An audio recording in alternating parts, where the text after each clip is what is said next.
Ramgarh Ranchi highway इस काली कमाई का कॉरिडोर बन गया है। कोयले के इस कारोबार में पुलिस के हाथ भी काले हैं। बिना चढ़ावा के एक भी साइकिल रांची में प्रवेश नहीं कर पाता।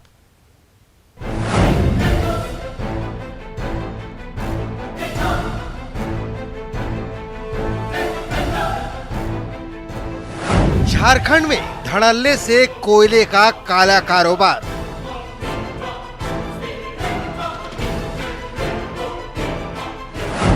कोयले के कारोबार में पुलिस के हाथ भी काले।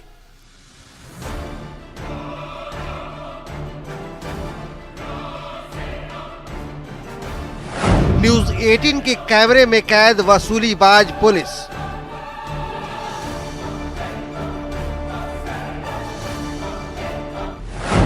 न्यूज 18 का ऑपरेशन कोयले का काला कारोबार।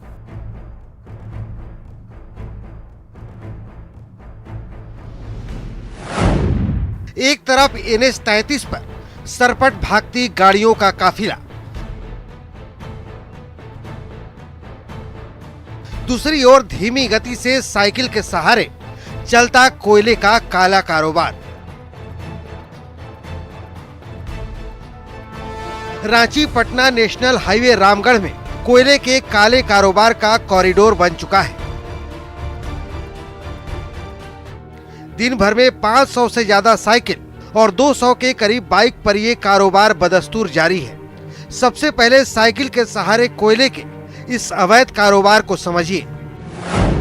रामगढ़ रजरप्पा कुजू इलाके से कोयले का अवैध कारोबार। एक साइकिल पर 15 से 30 बोरी तक कोयले का कारोबार, यानी 3 मन से लेकर 6 से 7 मन कोयले का कारोबार। 15 बोरी कोयले की कीमत 2000 रुपए। 25 से 30 बोरी कोयले की कीमत 3 से 3500 रुपए। NH 33 के किनारे स्थित बड़े होटलों में कोयले की आपूर्ति होटल से ट्रकों के जरिए दूसरे राज्यों में कोयले का काला कारोबार। NH 33 पर धड़ल्ले से कोयले का अवैध कारोबार चल रहा है। ऐसा नहीं कि पुलिस को इसकी जानकारी नहीं है। टोल प्लाजा के पास 15 नंबर की PCR तैनात रहती है, जबकि घाटी में 1 नंबर की PCR वैन खड़ी रहती है। यानी पुलिस की मौजूदगी में ये कारोबार चल रहा है। जाहिर है कोयले का ये काला कारोबार पुलिस की मिली भगत से फल फूल रहा है। साइकिल वालों से वसूली का जिम्मा 1 नंबर PCR का है, जबकि मोटरसाइकिल वालों से 15 नंबर की PCR वसूली करती है। तक पहुंचाने का तुम अपना देखोगे ना? हाँ, होटल तक जिम्मा मेरा है। अभी जो PCR ना था PCR, अभी हमसे 100 रुपया लिया। अब ये ले लिया? अब ये ले लिया। 1 नंबर PCR।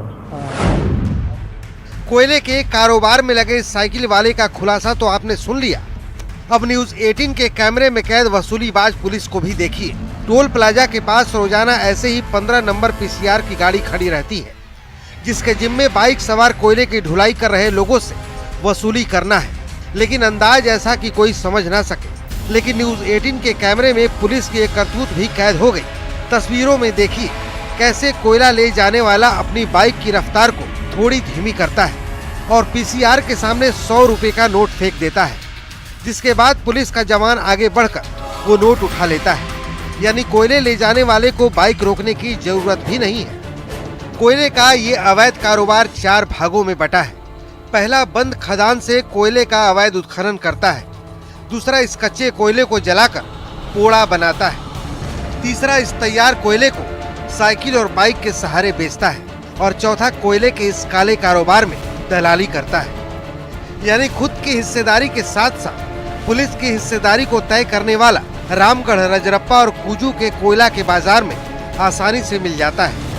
वहीं चूटू पालू घाटी को पार करने के लिए मोटरसाइकिल वालों की एक टीम भी है, जिसका काम सिर्फ मोटरसाइकिल के सहारे साइकिल वालों को घाटी पार कराना है और इसके लिए उनका रेट तय है। 3 लगाइए, 3500 ज्यादा। 3 100 और दे देना बड़ा बेटे। वो पुलिस वाला भी हम ही देंगे। झारखंड में सरकार चाहे जिस किसी की भी हो, कोयले का ये काला कारोबार कभी बंद नहीं होता।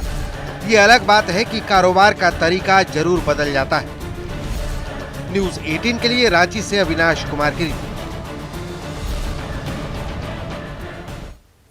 जामताड़ा जिला कृषि प्रधान जिला की श्रेणी में है। यहां 90 के दशक तक नाला के कास्ता, सुल्तानपुर, पत्थरघट्टा, बहे मुंडा, पलाश जंगल से ईसीएल का कोयला निकाला जाता था, जो लगातार भूमि धंसान के कारण बंद कर दिया गया।